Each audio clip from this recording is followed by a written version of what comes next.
Hey guys, so with the release being of my newest track, The Way of the Warrior, I decided to make a breakdown. But before I do the breakdown, if you haven't heard the track yet, I'll put up a preview.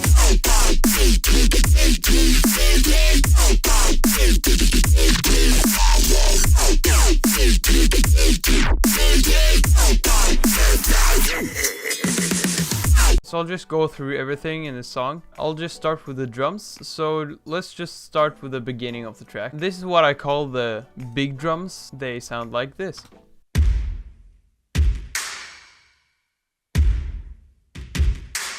So I've just routed all of these samples, not that one, but these. I routed these through the big drums thing. So I've EQ'd these like this, and then I just limit this in case it clips. It's from a pack that's called something with like boots and claps. It's just search for like boots and claps sample pack and you'll probably find this. So there's like a layer of many different sounds. So the sub kind of comes from the kick,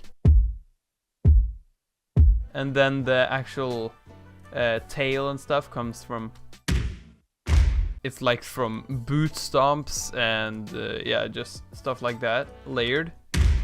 And then with a kick it sounds like super hard. And then a layer of this, just like a wooden clack sound that I recorded myself once with like a wooden spoon or something. And then it's like another clack, and then there's just a normal clap layer on top. So in the back of all of these I'll just include, even though this is an effect thing, I'll just show this.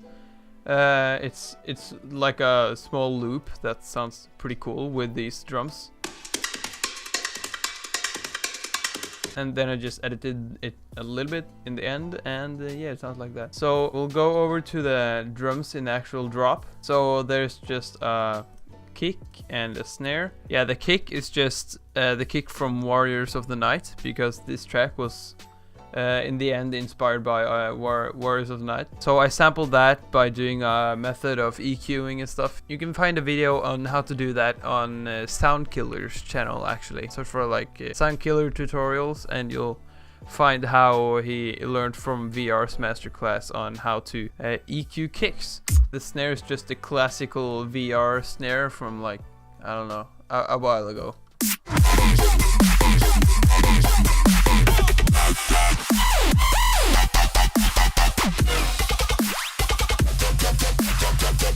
The hi-hats are layered with just a normal hi-hat, and then I'll start up another one.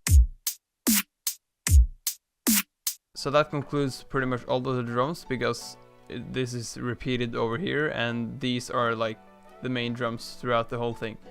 And yeah, I added some fills in here and stuff. Over to the effects. As you can see, there's a pink track here which has the vocals in them. These vocals I found on an old documentary in the same series as the one that VR and Datzig got theirs from.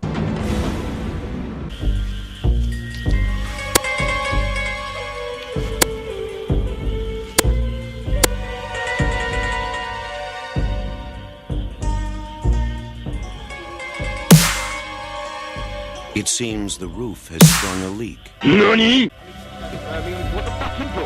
Calm down, Snappy, that's Melodic. I'll come out of my house and I'll break your fucking legs, you little prick! False alarm. The novice has passed the test and joins an invisible army. Warriors of the Night.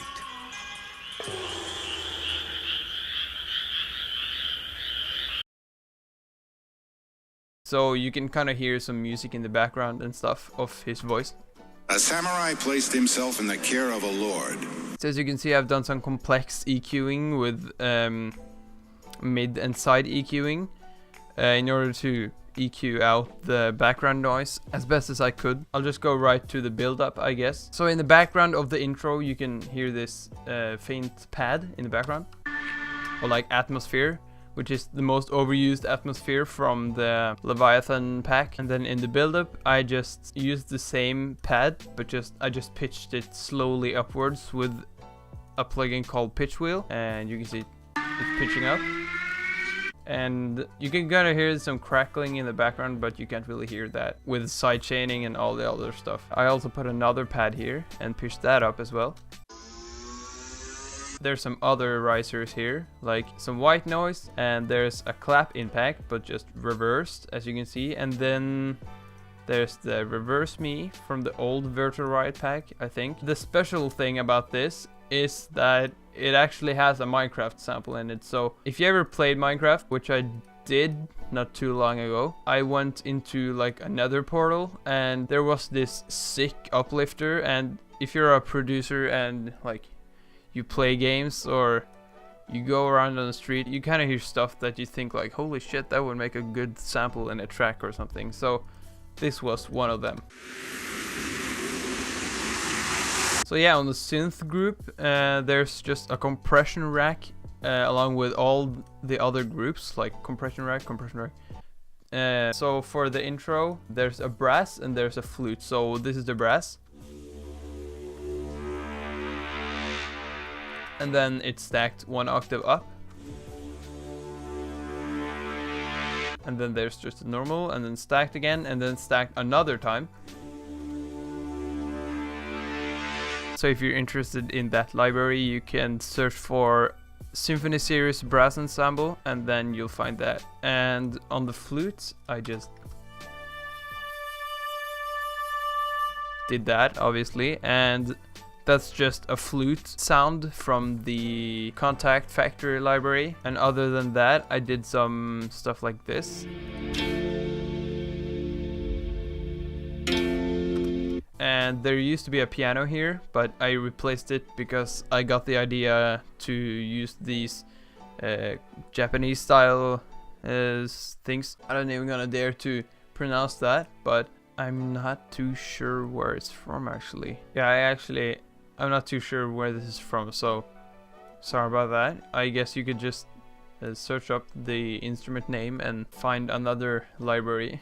And for just some fillers, in order to not make it so plain and straight, I just added some ear hue samples that I found on YouTube, and I did a ton of stretching, and I used some pitch on this, like the pitch wheel, in order to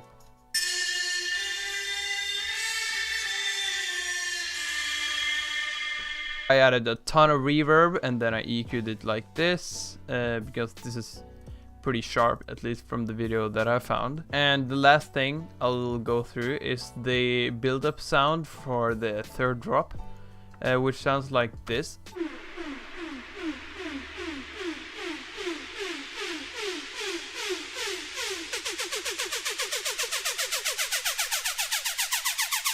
Just a great build-up sound that starts off slow and hypes up everything. So this is obviously the post, and this is the serum patch that I made for it. So the part which everyone is asking for, the bass sounds. So I did a lot of stuff on the bass channel here. First of all, I did this trick where I just drag the whole sound into a very mono kind of sound, and then I stereoized the whole thing, so everything has basically the same stereo, so nothing is like more stereo than the other basses. And after that, I used my make it louder thing, and then I used just a bass group thing that I like to use that saturates it a little bit. Did some compression, more EQing, because I used the separate sub, as you can see in this line here.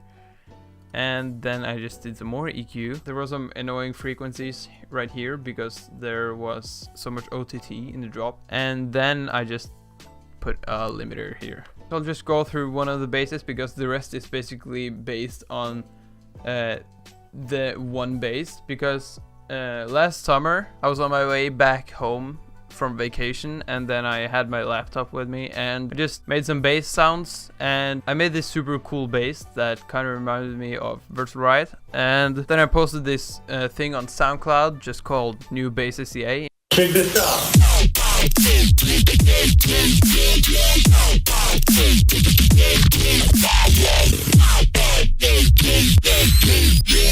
Inspired from Virtual Riot's title.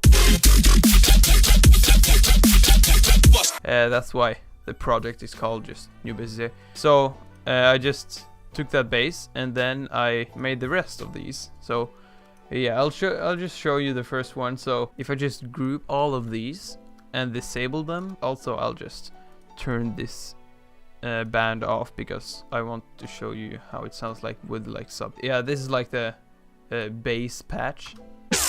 All that's modulating here is just the pitch bend, like that, and also the volume like this, because there was so much feedback and stuff. This is the patch. It's a metallic growl from maybe Virtual Riot's pack, I have no idea. It's from the VR Tables Volume 1 and Metallic Growl. And I put LFO 2 on that, and then I put LFO 1 on the levels here. So as you can see, I'm not doing the normal FM from B, I'm doing FM from sub. So both of these are FMing from sub. By the way, I have no idea what wavetable this is. And if you just FM both of them to the sub, I put the sub to just a normal sine with 3 octaves and 0 dB and some white noise, and then I did some low cut filtering.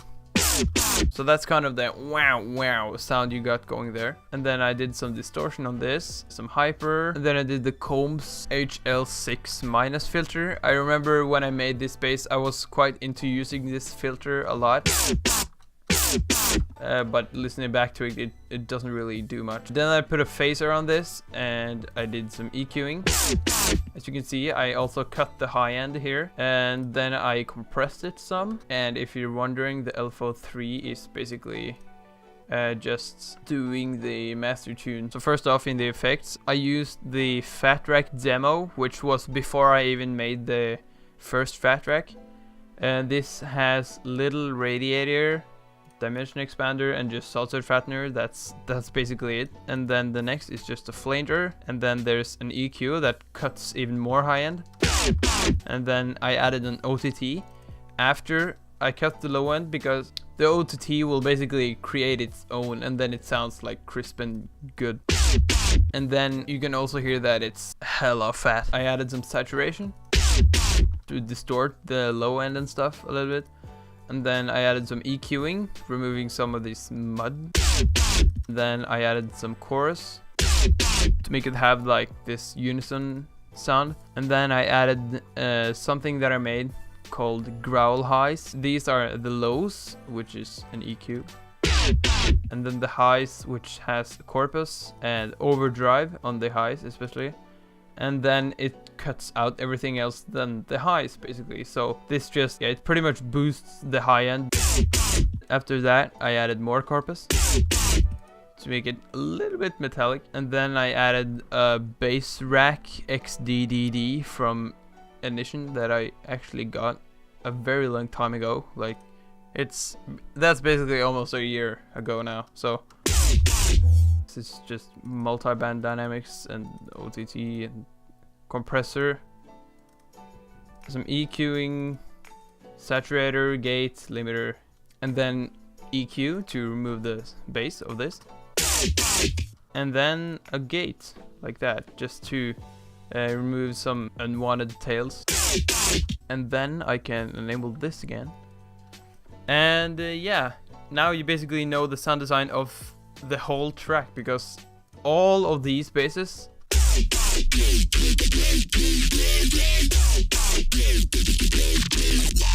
were based off of this one patch. So that's pretty much gonna wrap the whole thing up. If you guys enjoyed the video, hit the like button and smash that subscribe button. And make sure to check out the track out now on SoundCloud on Psycho Sibin Recordings. And I'll see you guys in my next video.